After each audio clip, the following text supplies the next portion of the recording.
People often talk about the small moments that change your life forever, but I never thought it would happen to me. Not like this. Not while I was standing in my own kitchen, chopping vegetables for dinner. I didn't expect the knock on the door that evening. Didn't expect Darren, my nephew, to be standing there with that look in his eyes. And I certainly didn't expect what happened next. It was supposed to be an ordinary day, just another evening preparing dinner while my husband Martin worked late. But Darren's arrival shattered that sense of normalcy. He had come by unannounced, as he sometimes did, but this time felt different. Something about the way he lingered in the doorway, watching me, unsettled me. And before I knew it, I had made a mistake that would change everything. I don't know why I did it. Maybe it was the loneliness. Maybe it was the way Darren looked at me, like I was someone he had never truly seen before.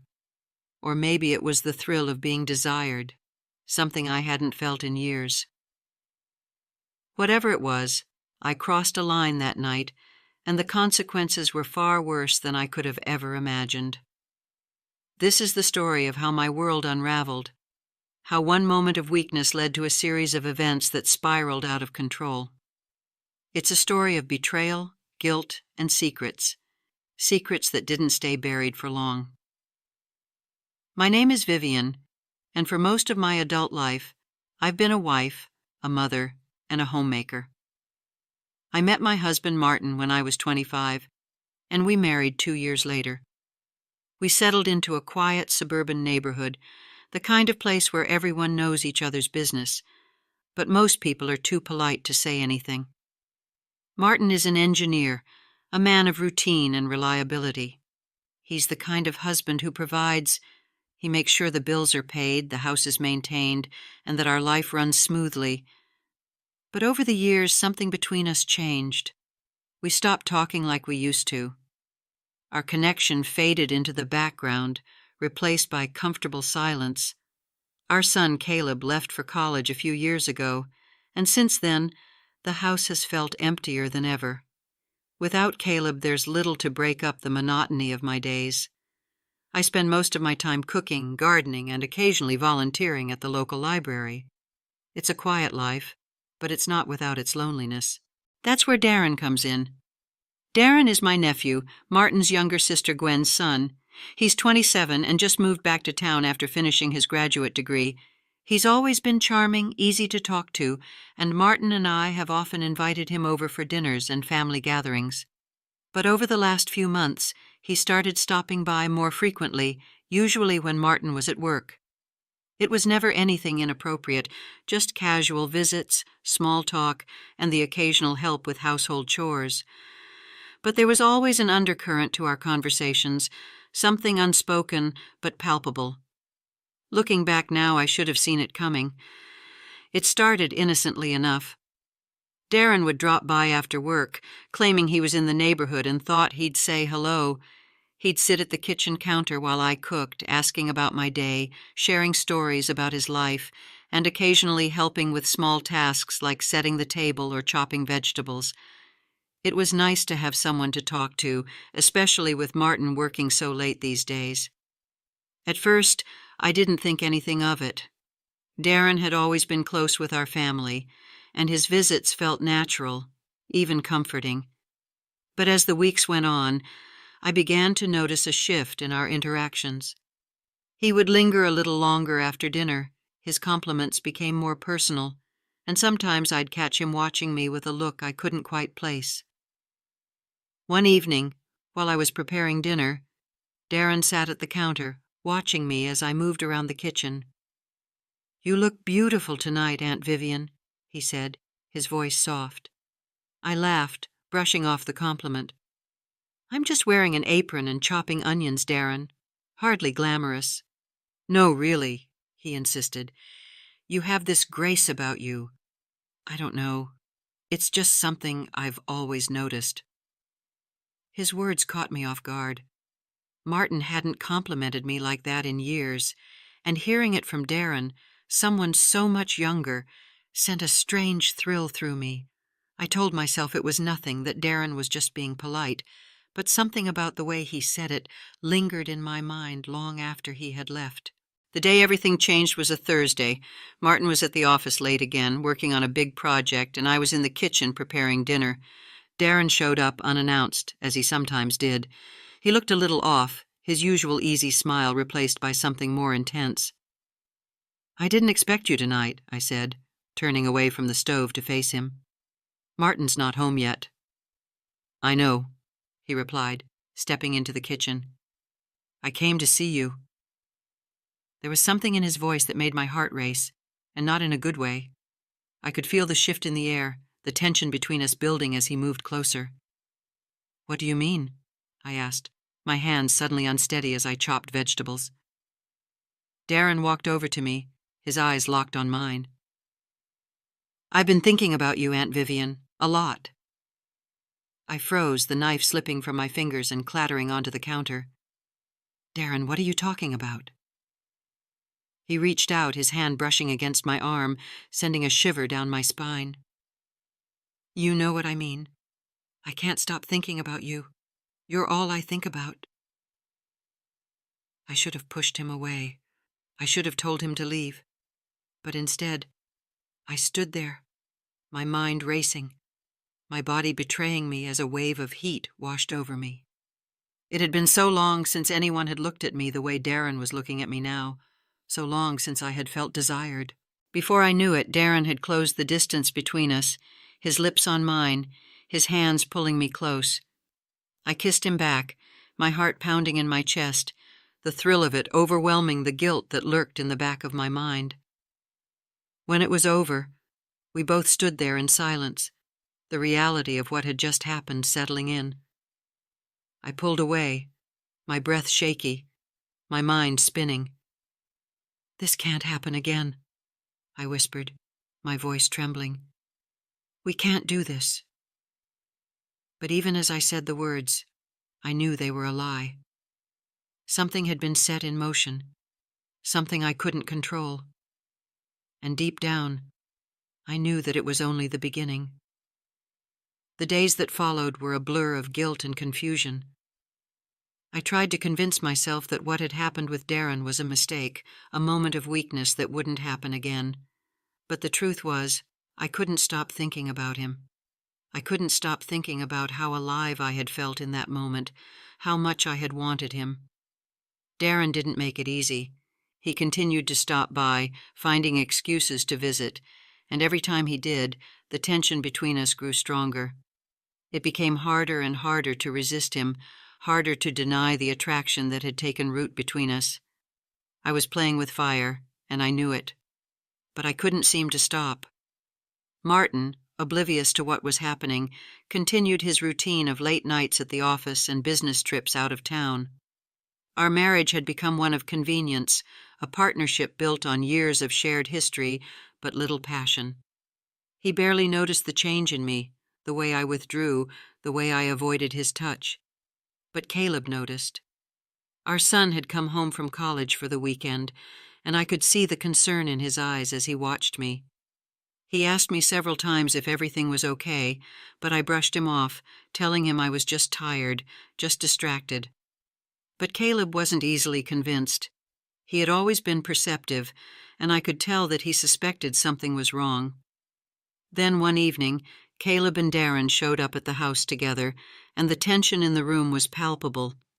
Caleb's presence that evening forced me to confront the reality of what I had done. As he and Darren sat in the living room, laughing and talking like they always had, I felt a wave of nausea wash over me.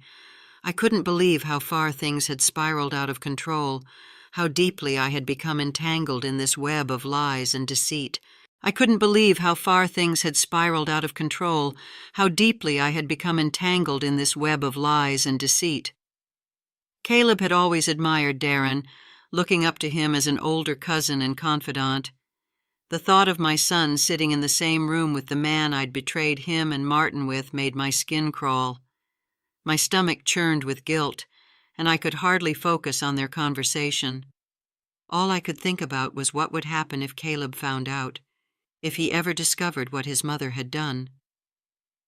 "Mom, are you okay?" Caleb asked, his eyes narrowing as he watched me from across the room. "You've been really quiet." I forced a smile, hoping it looked convincing. "I'm fine, sweetie. Just a little tired."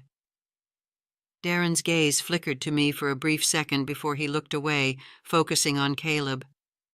He was careful. I'd give him that.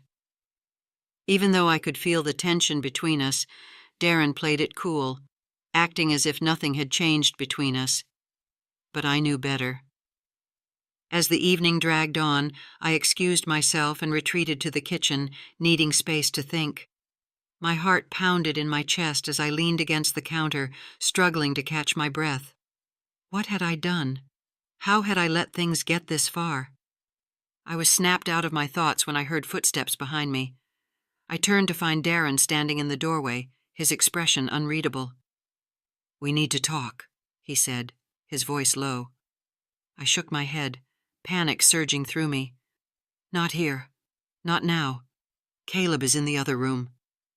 Darren stepped closer, his voice barely a whisper. "You can't keep ignoring this, Vivian.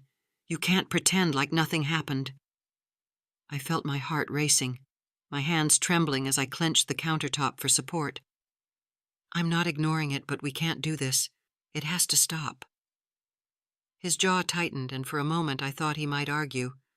But then he took a step back, his eyes dark with frustration. "Fine. But this isn't over." Before I could respond, he turned and walked out of the kitchen, leaving me standing there, my mind spinning. I didn't know what to do. The more I tried to pull away, the deeper I seemed to fall into this mess. And deep down, I knew Darren wasn't going to let this go. Not easily. The days that followed were filled with a growing sense of dread. Darren continued to show up at the house unannounced, always finding excuses to come by when Martin wasn't home. Each time he did, the tension between us grew more unbearable, and I could feel myself unraveling, bit by bit. I tried to distract myself with mundane tasks, cleaning the house, cooking, tending to the garden, but nothing seemed to quiet the storm that was brewing inside me. I could feel my carefully constructed life slipping through my fingers, and I didn't know how to stop it. And then, something happened that threw everything into chaos. It was a Saturday afternoon. Caleb had left to go back to college, and Martin was out running errands. I was in the kitchen preparing lunch when I heard a knock at the door. My heart sank. I knew who it was before I even opened it. Darren stood on the porch, his hands in his pockets, his expression calm but tense. "Can we talk?" I hesitated, glancing behind me to make sure Martin wasn't home. "This isn't a good time." "It's never a good time, is it?" Darren said, stepping inside without waiting for an invitation. "You keep pushing me away, but you don't understand. I'm not going anywhere." I closed the door, my heart pounding in my chest. "Darren, you need to leave. I can't do this anymore." He moved closer, his voice lowering to a whisper. "You think you can just walk away from this? From me? It's not that simple, Vivian." I backed away, my hands trembling as I tried to put distance between us. "You don't understand. I have a family, a husband. This was a mistake." Darren's expression darkened, and for the first time I saw something in his eyes that terrified me. "A mistake? Is that what you're calling it now? I don't think you realize what's at stake here." Before I could respond, the sound of the front door opening echoed through the house. My blood ran cold. Martin was home. Martin's voice called out from the hallway. "Vivian, are you here?" My breath caught in my throat as I turned to Darren, panic flooding my system. He stood frozen for a moment, his eyes locked on mine, before he quickly stepped back, moving toward the back of the kitchen where he could slip out unnoticed. "I'm here," I called out, trying to keep my voice steady. I wiped my hands on a towel, my heart pounding so hard I thought it might burst out of my chest. Martin stepped into the kitchen, his usual warm smile on his face. "I picked up those things you asked for," he said, placing the grocery bags on the counter. "Everything okay?" I forced a smile, nodding as I moved to help him unpack the bags. Yeah, everything's fine. Just cleaning up a bit. Out of the corner of my eye, I saw Darren slip out the back door, disappearing into the yard.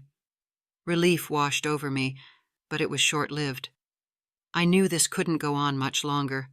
The lies were piling up, and sooner or later, Martin would figure out that something wasn't right. But what terrified me even more was the thought of Darren. His behavior had become increasingly erratic, and I didn't know what he was capable of. The look in his eyes that afternoon had been different, darker, more dangerous. And I had a sinking feeling that he wasn't going to let me end things without a fight. That night, I couldn't sleep. I lay in bed next to Martin, my mind racing as I replayed the events of the day over and over again. I knew I had to end things with Darren once and for all, but I didn't know how to do it without everything falling apart. The next morning I woke early and made a decision. I was going to meet Darren and tell him it was over for good. I couldn't let this go on any longer. I couldn't risk everything I had built with Martin, no matter how much guilt and desire had clouded my judgment. I texted Darren, asking him to meet me at a park near the outskirts of town where we wouldn't be seen. It was a secluded spot, and I figured it was the best place to have a private conversation. When I arrived, Darren was already there, leaning against his car, his arms crossed over his chest. He looked calm, but I could see the tension in his posture, the way his eyes followed my every move as I approached. "We need to talk," I said, keeping my voice steady. Darren didn't respond immediately. He just watched me, his expression unreadable. "This has to end," I continued, my voice shaking slightly. "I can't do this anymore. I'm married. I have a family. It was a mistake, and it needs to stop." For a moment, Darren said nothing. Then he pushed himself off the car and stepped closer, his voice low and controlled. "You don't get to decide that, Vivian. This isn't just about you." My stomach tightened with fear. "What are you talking about?" He took another step toward me, his eyes darkening. "I'm not going to let you just walk away. You think you can use me and then toss me aside like I'm nothing?" "I never meant to—" "You don't get it, do you?" Darren interrupted, his voice rising.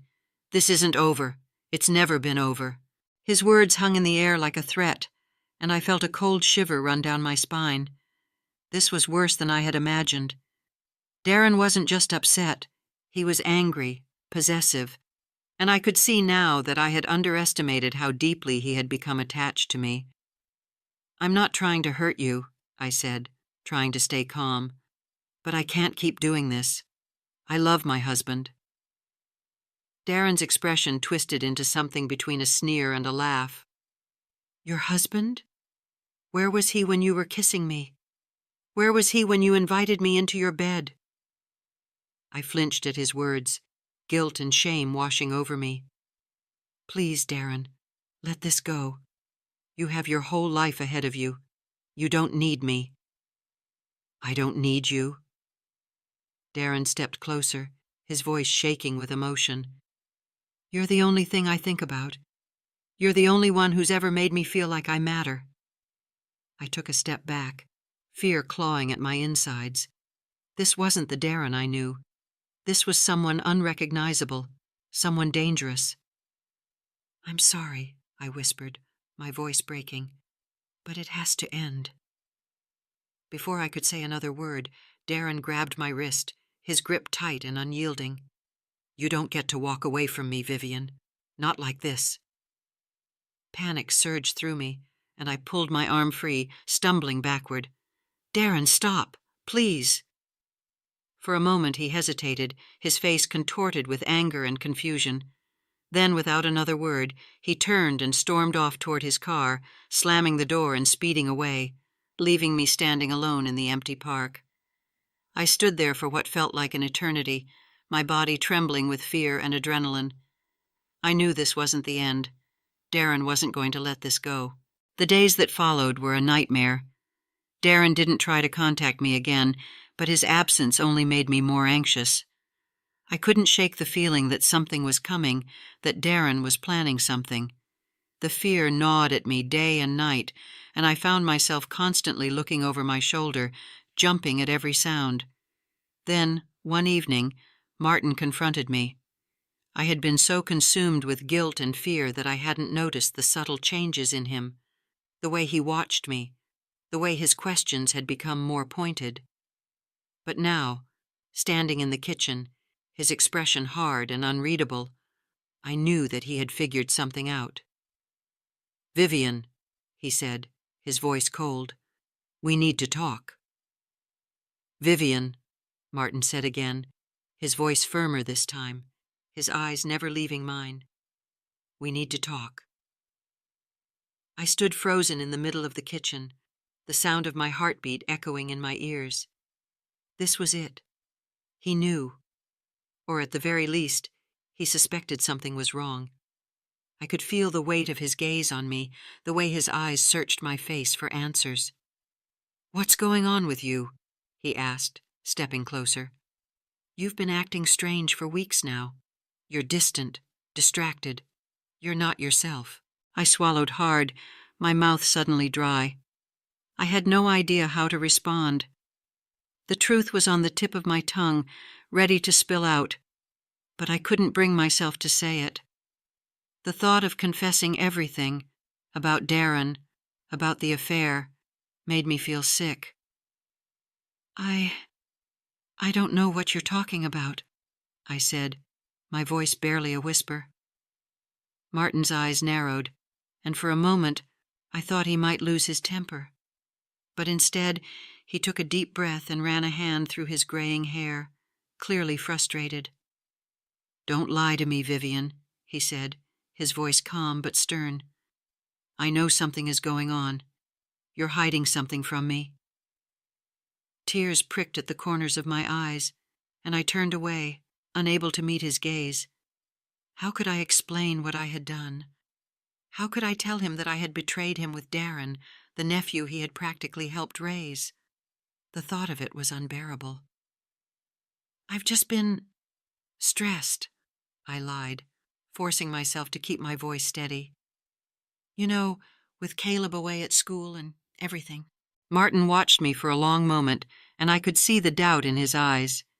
He didn't believe me, not completely, but he didn't push me further, not yet. "Stressed?" he repeated, as if testing the word on his tongue. "Is that really all this is?" I nodded, trying to keep my emotions in check. "Yes. I'm sorry if I've been distant, Martin.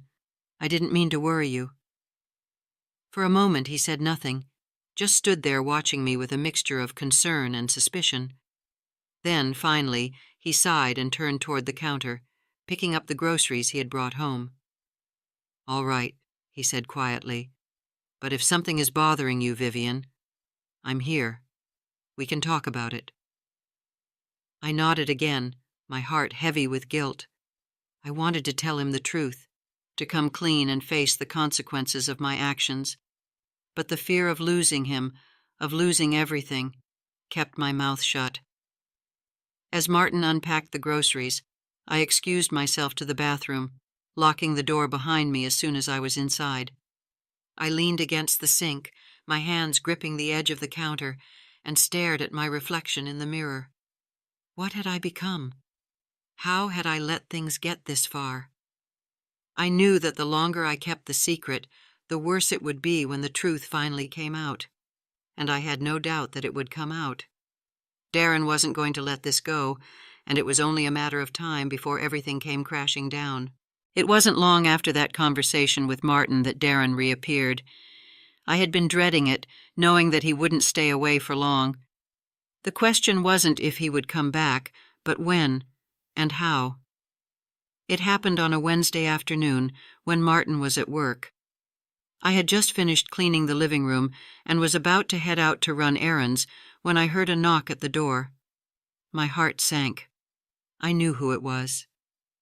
I opened the door and there he was, Darren, standing on my front porch, his hands in his pockets, his face calm, but his eyes stormy. He looked different, colder somehow, like the charming young man I had known for years had been replaced by someone else entirely. "We need to talk," he said, his voice flat. I didn't want to let him in, but I didn't have a choice. I couldn't have him standing on my front porch where the neighbors could see.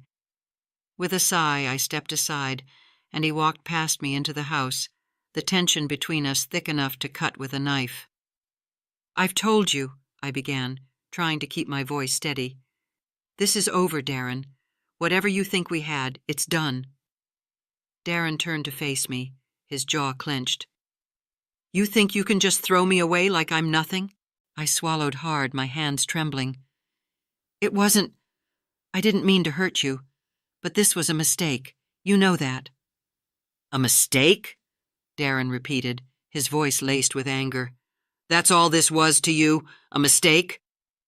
I could feel the fear rising in my chest, my breath quickening. "Please, Darren, you need to leave." But Darren wasn't listening. He took a step closer, his eyes dark with rage. "You think you can just use me and then walk away?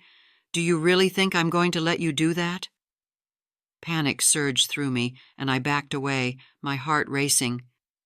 "You need to leave, now." Darren's face twisted into a sneer. "Or what? You'll call Martin? Tell him what we did?" My blood ran cold. Darren had never been this aggressive before, never this threatening. I didn't know what to do. I felt trapped, cornered, and the walls of my home, my sanctuary, were closing in on me. "I'm not playing games, Darren," I said, my voice shaking. "I want you to leave." For a moment he just stood there, his chest rising and falling with barely controlled anger. Then, without another word, he turned and stormed out of the house, slamming the door behind him.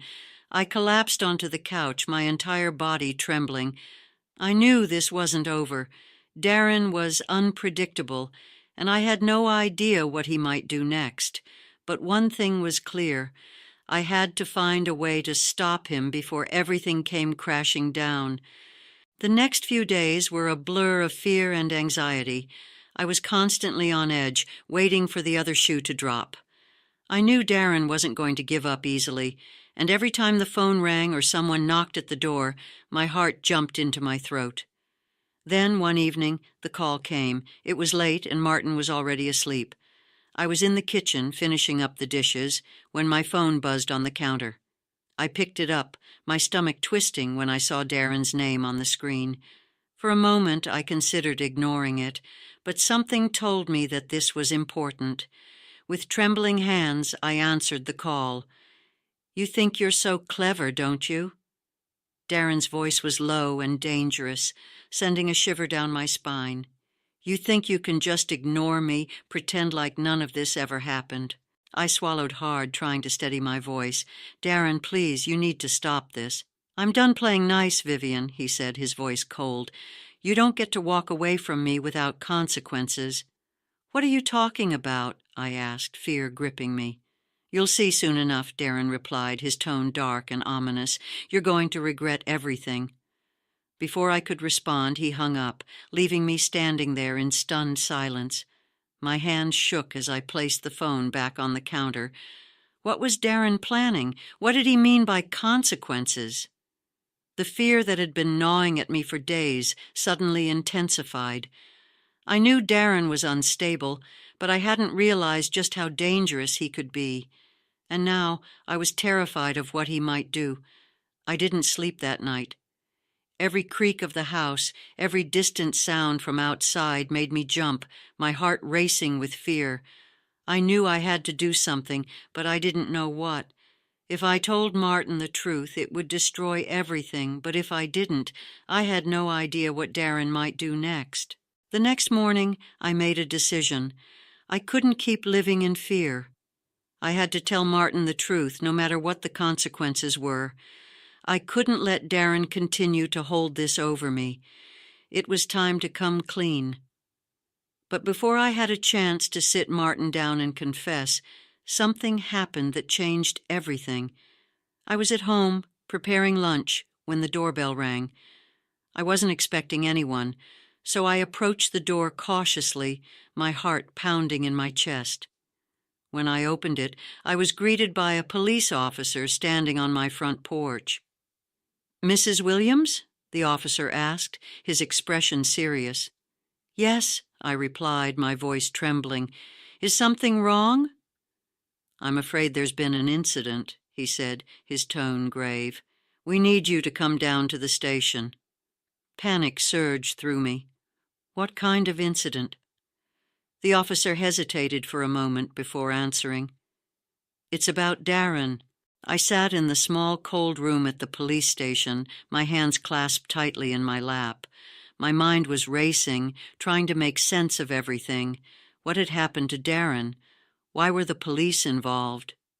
The door opened, and a detective walked in, his expression serious. He sat across from me, placing a folder on the table between us. "Mrs. Williams," he began, his voice calm but firm, "we've been investigating a situation involving your nephew, Darren." I swallowed hard, my heart pounding in my chest. "What kind of situation?" The detective sighed, leaning forward slightly. "Darren has been missing for the past 48 hours.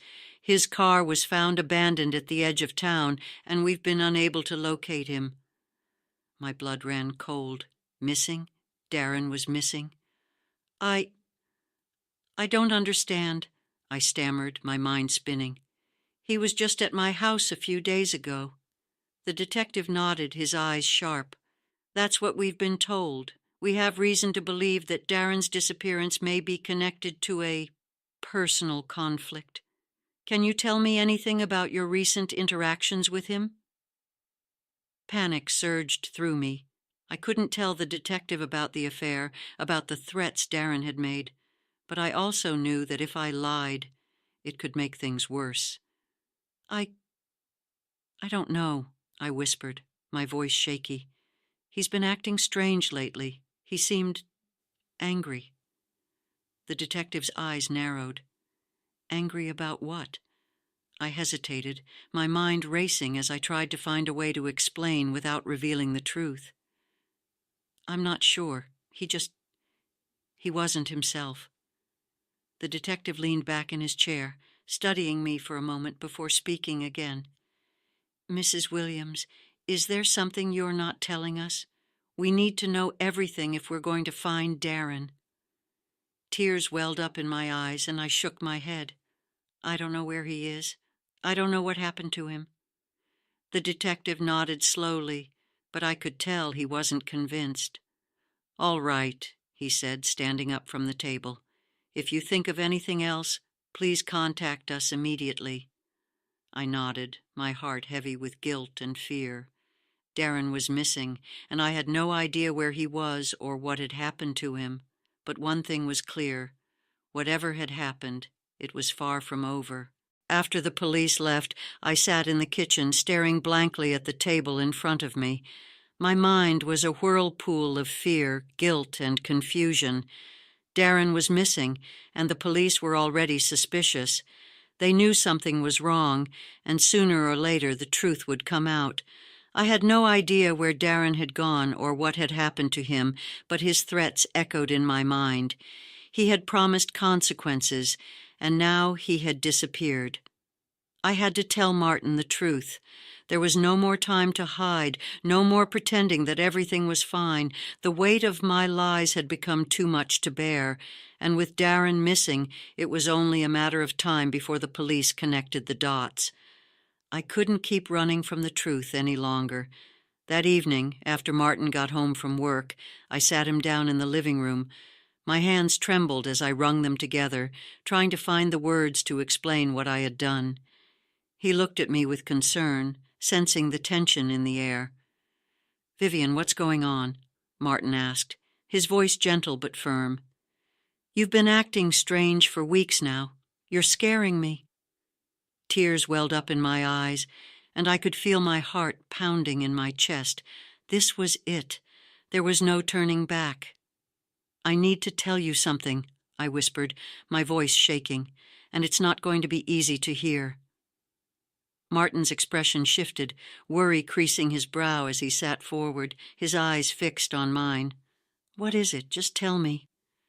I took a deep breath, my chest tightening with guilt. "It's about Darren," I began, my voice barely audible. "Something happened between us, and I didn't mean for it to, but we crossed a line."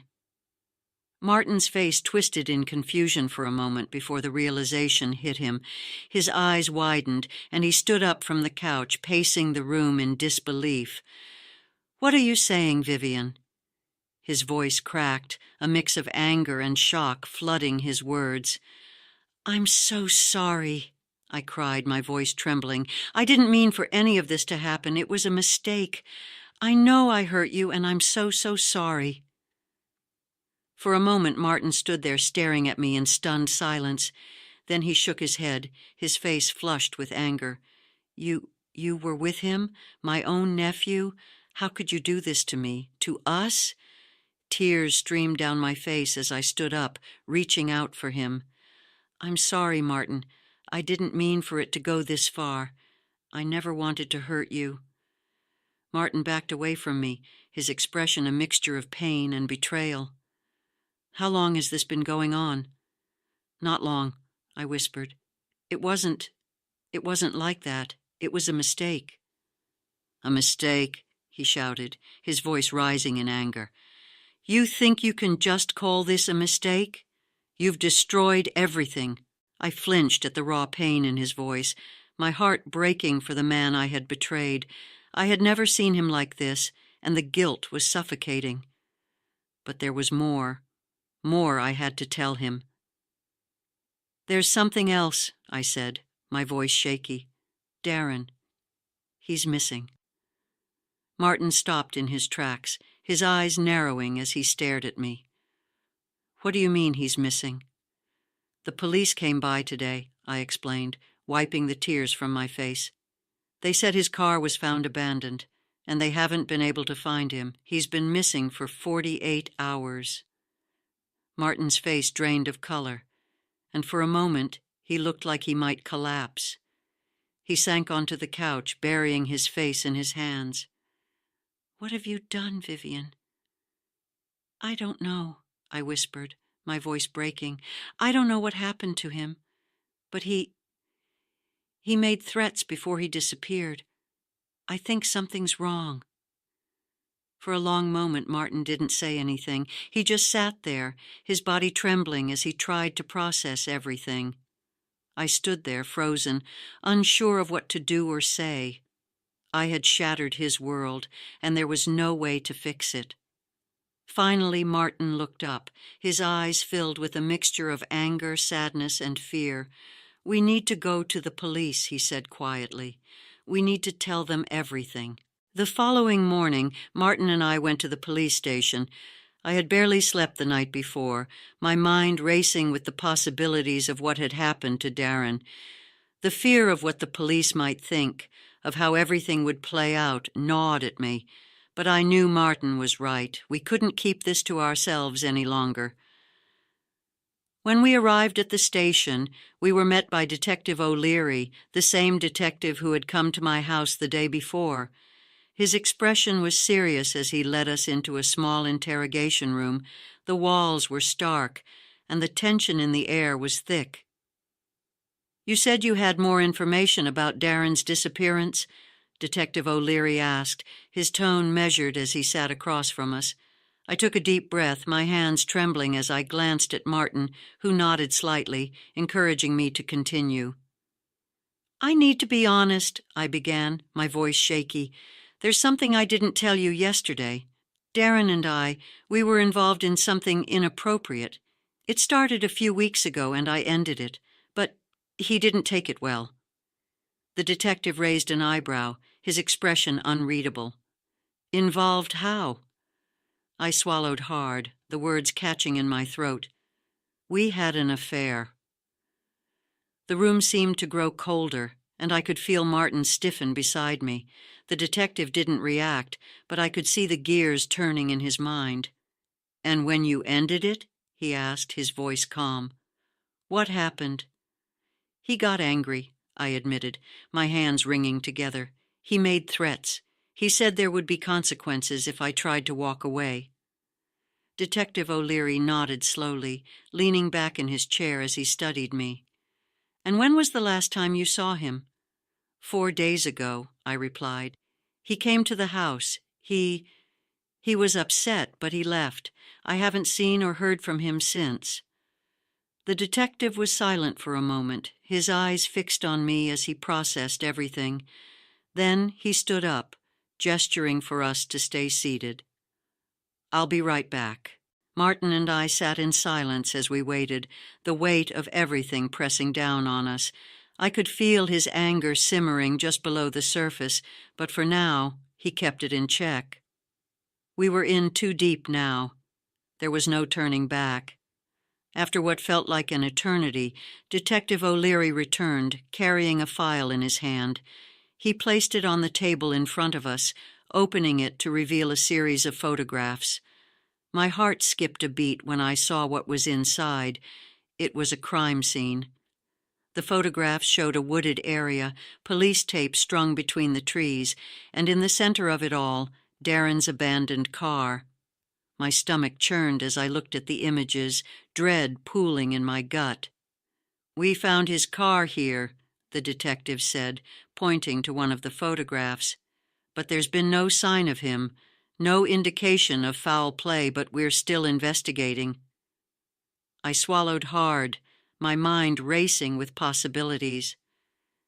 Do you think something happened to him?" "We're exploring all options," the detective replied, his expression serious. "But given the nature of your relationship with Darren, we're going to need to take a closer look."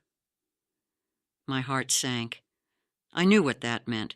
The police were going to investigate every aspect of my life, every detail of my relationship with Darren, and if they found out anything more, well, I didn't want to think about that. "I'll be honest with you, Mrs. Williams," the detective said, his eyes narrowing. "People don't just disappear without a trace. If there's something you're not telling us, now is the time to come clean." "I've told you everything," I whispered, my voice shaking. "I swear."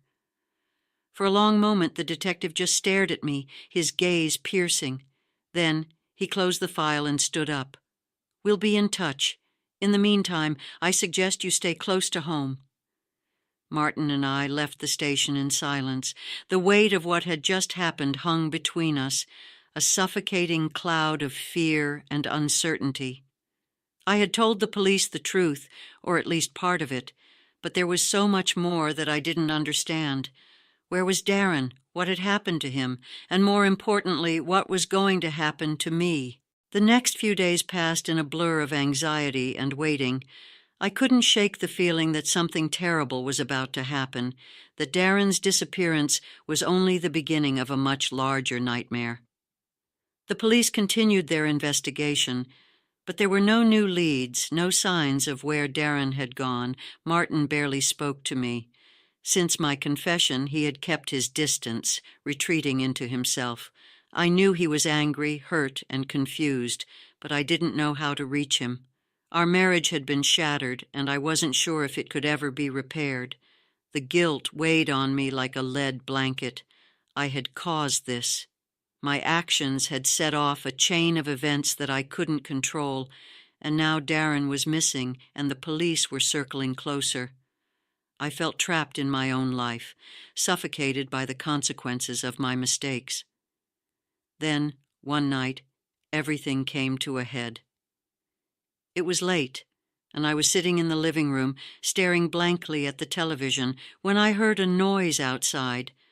My heart jumped in my chest, and I quickly stood up, my pulse racing. I peered out the window, but I couldn't see anything in the darkness. But the noise came again, a faint rustling, like someone moving through the bushes. Fear gripped me as I moved toward the door, my hands shaking. I knew I should wake Martin, but something inside me told me to investigate on my own. I opened the door cautiously, stepping out onto the porch. The air was cool, and the night was eerily silent. I scanned the yard, my heart pounding in my ears. And then I saw him. Darren. He was standing at the edge of the yard, just beyond the reach of the porch light, his face obscured by the shadows. My blood turned to ice as I stared at him, unable to speak. "Darren," I whispered, my voice trembling. He didn't move. He just stood there, watching me. "What are you doing here?" I asked, my heart racing. "The police are looking for you. Where have you been?" For a moment there was only silence. Then Darren stepped forward, his face coming into view. His eyes were dark, cold, and filled with something I couldn't quite place. "You didn't think I'd disappear that easily, did you?" he said, his voice low and menacing. Fear surged through me, and I took a step back, my mind spinning. This wasn't the Darren I knew. Something had changed in him, something dangerous. "What do you want?" I asked, my voice barely above a whisper. Darren smiled, but there was no warmth in it.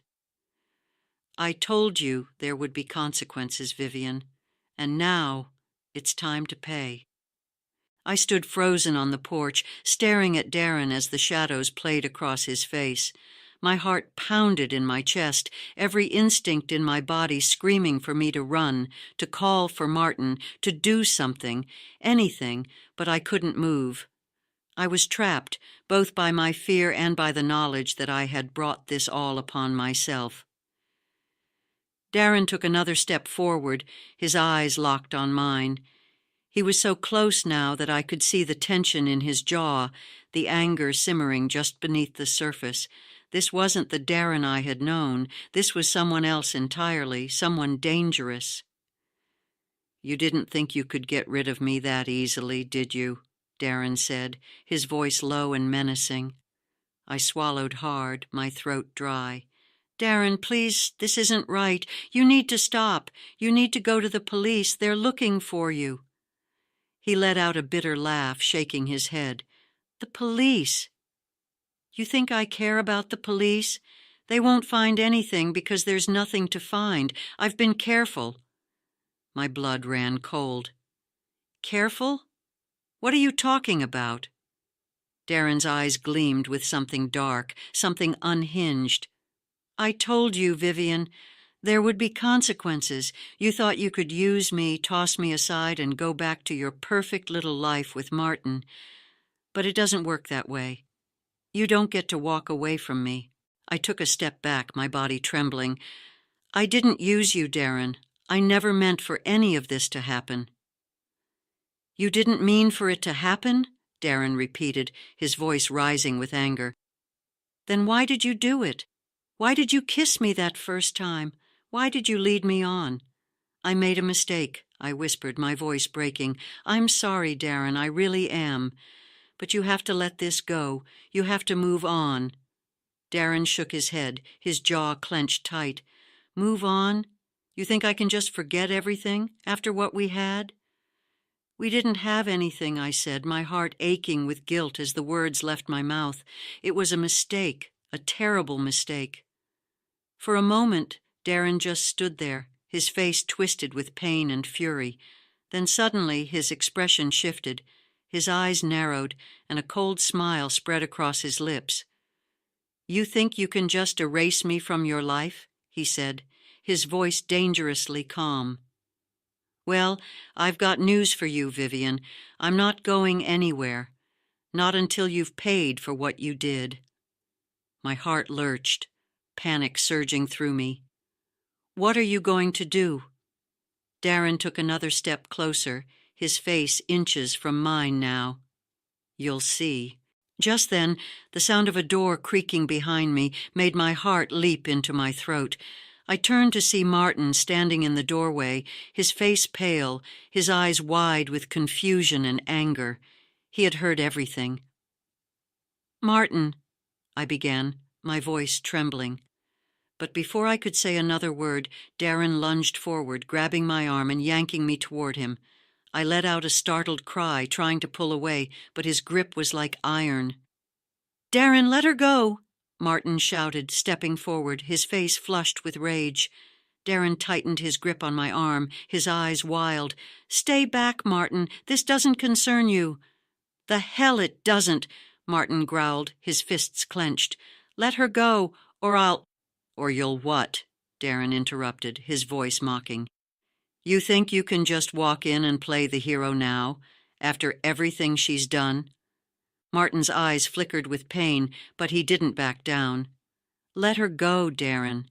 This isn't the way."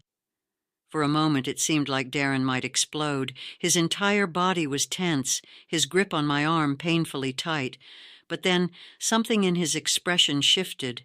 He let out a bitter laugh, his grip loosening just enough for me to pull free and stumble back toward Martin. "You don't get it, do you?" Darren said, shaking his head as he took a step back. "You think this is about you? You think she's really sorry for what she did? She's just like all the others. She used me, she lied, and now she wants to pretend like none of it ever happened." Martin stepped in front of me, shielding me from Darren's gaze. "You need help, Darren. You need to walk away from this." Darren stared at him for a long moment, his chest heaving with barely controlled anger. Then, without another word, he turned and stormed off into the darkness, disappearing into the night. For a long moment, there was only silence. I stood there trembling, unable to believe what had just happened. Martin turned to me, his face a mixture of anger, hurt, and confusion. "Is it true?" he asked, his voice quiet. "Did you use him?" I swallowed hard, my throat tight with guilt. "I didn't mean to," I whispered, my voice barely audible. "I didn't mean for any of this to happen." Martin's face twisted with pain, and for a moment I thought he might walk away too. But instead, he turned and walked back inside the house, leaving me standing on the porch, alone with the weight of my mistakes. The days that followed were filled with a tense, uneasy silence. Darren didn't return, but his absence was like a shadow looming over our lives. The police continued their investigation, but there were no new developments. It was as if Darren had vanished into thin air. Martin and I barely spoke. He was distant, withdrawn, and I couldn't blame him. I had shattered his trust, and I wasn't sure if we would ever recover. Every time I looked at him, I saw the pain in his eyes, the betrayal I had caused, and it was more than I could bear. I spent most of my time at home, waiting for the other shoe to drop. I knew Darren wasn't gone for good. He had promised consequences, and I had no doubt that he would follow through on that promise eventually. And then, one evening, a letter arrived. It was in a plain white envelope, no return address, and my heart sank the moment I saw it. I opened it with trembling hands, my breath catching in my throat as I read the words inside. "You'll never be free of me." I dropped the letter, my hands shaking as I stumbled back. Darren was still out there, still watching, still waiting, and I knew, deep down, that this wasn't over. It would never be over. Months have passed since Darren disappeared, but the scars he left behind remain. Martin and I are still together, but our marriage is fractured, held together by a fragile thread of unresolved tension. We don't talk about Darren, about what happened, but his presence lingers in the space between us. I live in constant fear that Darren will return. I check the mail every day, half expecting another letter, another reminder that he's still out there, waiting for his chance to strike.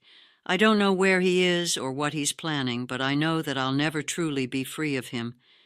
I made a mistake, a terrible mistake, and now I'm paying the price. My life will never be the same, and the guilt I carry will never go away. Darren was right about one thing. There are consequences for every action, and I am living mine every single day. As I sit here, staring out the window at the quiet street outside, I can't help but wonder if this is how it will always be. Will I spend the rest of my life looking over my shoulder, waiting for the past to catch up with me? Or will Darren finally disappear for good, leaving me to pick up the pieces of the life I've shattered? Only time will tell. But one thing is certain: I will never forget the choices I made, the lies I told, and the betrayal that changed everything. And as much as I want to believe that the worst is over, I know, deep down, that this story is far from finished. Far.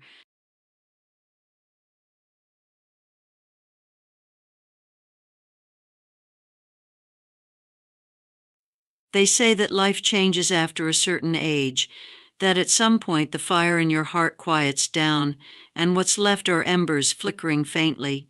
You resign yourself to the rhythm of solitude, believing the most exciting parts of your life are behind you. I believed that too. My name is Martha Harris, and I am 65 years old. I've spent the last 5 years as a widow, living in a grand, aging estate that feels as empty as my heart has for years. There's a kind of peace in the quiet, but also a loneliness that wraps itself around you like a heavy cloak, pulling you deeper into the stillness. But all of that changed when Samuel came into my life. He was 25, young, passionate, and full of life in ways that reminded me of a version of myself I had long forgotten. I never intended to fall for him.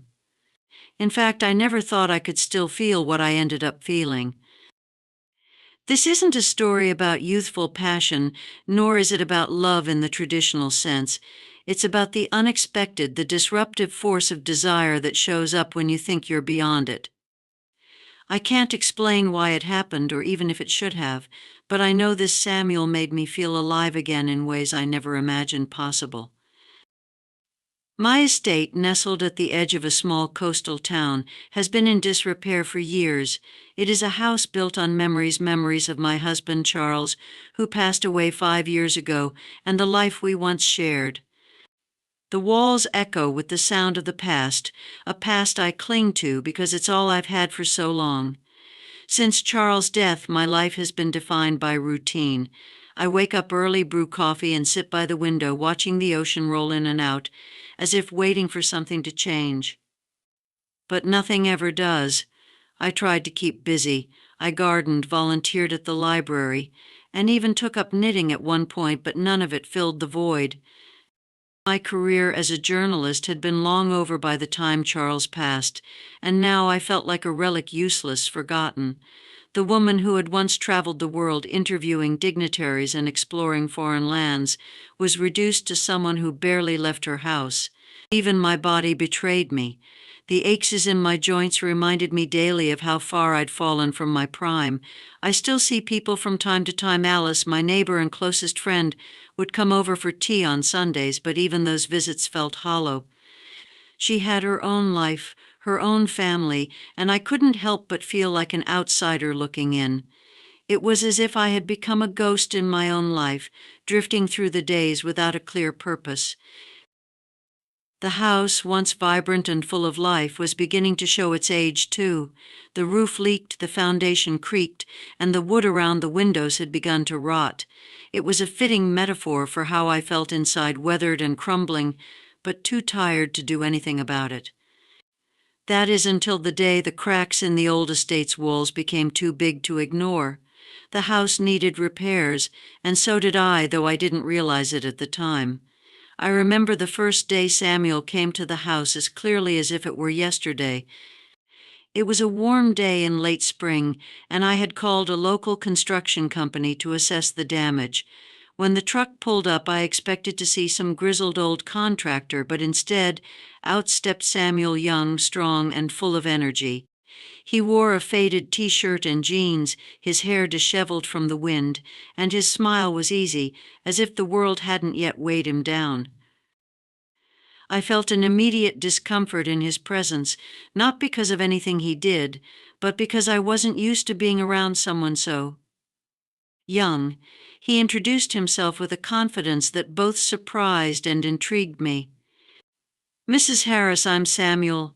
I'll be working on the house for the next few weeks." I shook his hand, my fingers brushing against the calluses of his palm. He felt solid, grounded, and it made me acutely aware of how fragile I had become. At that moment, I wasn't thinking of anything beyond the fact that he would be fixing the house, but something in me shifted. As the days passed, Samuel worked diligently, and I often found myself lingering around the construction sites. At first, it was purely curiosity. I had nothing better to do, after all. But soon I realized I was drawn to his presence, to the vitality he exuded.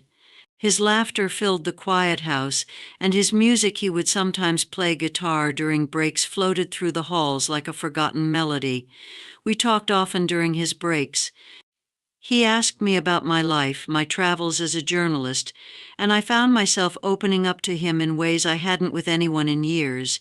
He was fascinated by my stories, genuinely interested in what I had to say. It was the first time in a long time that I felt truly seen. Samuel told me about his own life, how he was working construction to save up for music school, how he wanted to become a professional guitarist.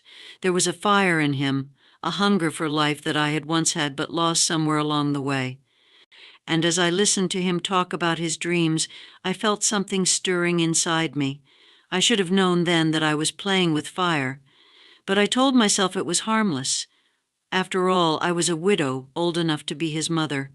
What could possibly happen?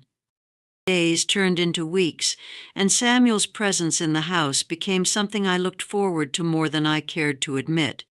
I began to notice small things, how his muscles flexed when he lifted heavy beams, how his eyes sparkled when he smiled, and how he seemed to linger just a little longer than necessary when we talked. The first real spark of desire hit me one afternoon when I brought him a glass of water. It was a hot day, and the sun was beating down mercilessly. I watched as Samuel downed the glass in one long gulp, the sweat dripping down his neck. As he handed the glass back to me, his fingers brushed mine. It was such a small, innocent touch, but it sent a jolt through me that I wasn't prepared for. That night, as I lay in bed, I couldn't stop thinking about him. My mind wandered to places it hadn't gone in years. I imagined what it would feel like to be touched again, to be held. But then the guilt crept in.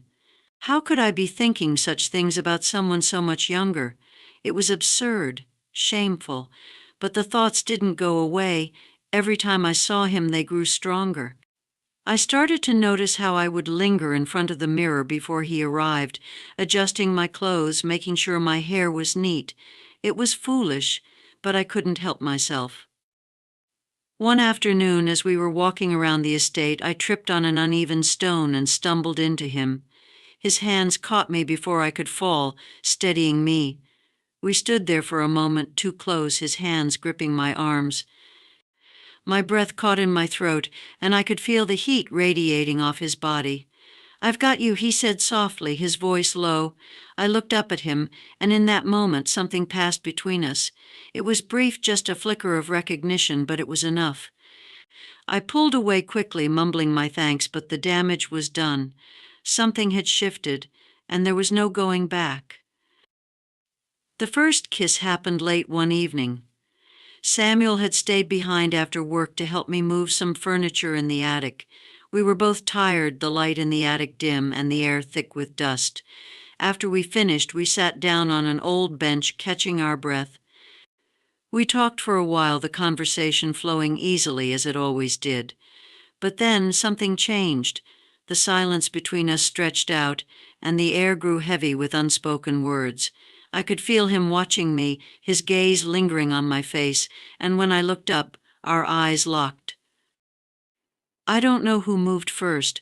All I remember is the sensation of his lips against mine, gentle, hesitant, but full of intent. I should have pulled away, should have stopped it right then and there, but I didn't. Instead, I kissed him back, letting myself get lost in the moment. When we finally pulled apart, I could see the uncertainty in his eyes. "Martha, I whispered, placing a hand on his chest. "Just don't." We didn't speak of it after that, but the kiss lingered in the air between us, a secret we both carried. I was filled with a mix of exhilaration and shame. The guilt gnawed at me, but the desire was stronger. I felt alive again in ways I hadn't in years. Over the next few weeks, our encounters became more frequent. We never spoke about what was happening between us, but the physical tension was undeniable. When we were alone, he would kiss me, his touch growing bolder with each passing day. We would find secluded corners of the house to steal moments together, his hands exploring my body with a tenderness that made me forget everything else. But it wasn't just physical. Samuel had awakened something deeper in me, a yearning for connection, for passion, for life. He made me feel like a woman again, not just a widow stuck in the past. I found myself looking forward to his touch, to the way he made me feel desired. Yet with every stolen moment the guilt grew. I thought of Charles often, of the life we had built together, and I wondered what he would think if he knew. But I couldn't stop. I didn't want to stop. The affair with Samuel was exhilarating, but it came at a cost. The guilt I felt over Charles was only part of it. There was also the fear of being discovered, the knowledge that what I was doing was dangerous, not just for me, but for Samuel too. Alice, my neighbor, started to notice the changes in me. She mentioned one afternoon during tea how lively I seemed lately, how there was a new energy about me. She was curious, of course, and I could see the questions forming in her mind. I brushed her off, telling her I had just been focusing on the house and enjoying the renovations, but I could see the doubt in her eyes. She didn't know, of course, but she suspected something, and that suspicion made me paranoid. I began to be more careful around Samuel, making sure we were never seen together outside of the house. But it wasn't just Alice. The guilt was weighing on me in ways I hadn't anticipated. Samuel, on the other hand, seemed to be falling deeper into the affair. He would linger longer after work, wanting to spend more time with me, to talk, to touch. He was young, full of passion, and I could tell he was starting to expect more from me than I was ready to give. One evening, after a particularly intense moment between us, he asked me if I could ever see a future with him. The question caught me off guard, and I didn't know how to respond. A future? The thought was absurd. I was 65 and he was 25. What future could we possibly have? But the look in his eyes told me he was serious. He wanted something more from me, something I wasn't sure I could give. After Samuel's question, things between us grew tense. I could feel the weight of his expectations pressing down on me, and it scared me. I had never intended for the affair to become anything more than a fleeting moment of passion, a way to feel alive again. But Samuel wanted more, and I didn't know how to give it to him. I tried to distance myself from him. I started avoiding him when he came to the house, making excuses for why I couldn't spend time with him, but it was harder than I thought. Every time I saw him, the desire came rushing back, and I couldn't help but be drawn to him. It was a constant push and pull, wanting him but knowing I couldn't have him, needing him but knowing it would never last. I was living a double life, caught between the woman I had been for so many years and the woman I had become with Samuel. One day Alice came over unexpectedly while Samuel was at the house. I had to scramble to keep her from seeing him, and the fear of being caught sent my heart racing. It was a close call, too close, and it made me realize just how dangerous the situation had become. The breaking point came after weeks of tension. Samuel had grown frustrated with my distance, and one evening, after another round of excuses from me, he confronted me. He wanted to know what we were doing, what I wanted from him. He was falling in love with me, he said, and he needed to know if I felt the same. His words hit me like a punch to the gut. Love? How could I love him? I cared for him, yes, but love. That was impossible. I couldn't give him what he wanted, and the realization crushed me. I tried to explain it to him, tried to make him understand that I was too old, too broken for him. But he wouldn't listen. He didn't care about my age, he said.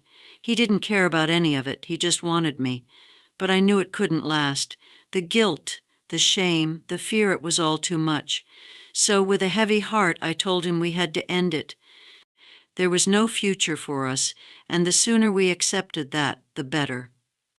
Samuel was devastated. He begged me to reconsider, but I stood firm.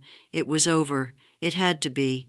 After Samuel left, I was consumed by a profound sense of loss. The house felt emptier than ever, and the silence was deafening. I had let go of the one thing that had made me feel alive again, and now I was left with nothing but memories. I spent the next few months reflecting on my life, my choices, and the affair with Samuel. I thought about Charles, about the life we had built together, and the love we had shared. It was a different kind of love than what I had felt with Samuel, deeper, more stable, but it was love all the same. One day I received a letter from Samuel. He thanked me for everything, for helping him rediscover his passion for life, and for showing him a kind of love he hadn't known before. He told me he was moving away to pursue his dream of becoming a musician, and he hoped I could find peace in my own life. His words stirred something in me, and I realized that it was time to let go of the past. I sold the estate, moving to a smaller, more manageable home, and began teaching piano again. Slowly, I started to rebuild my life, not as the woman who had an affair, but as someone who had learned to live again.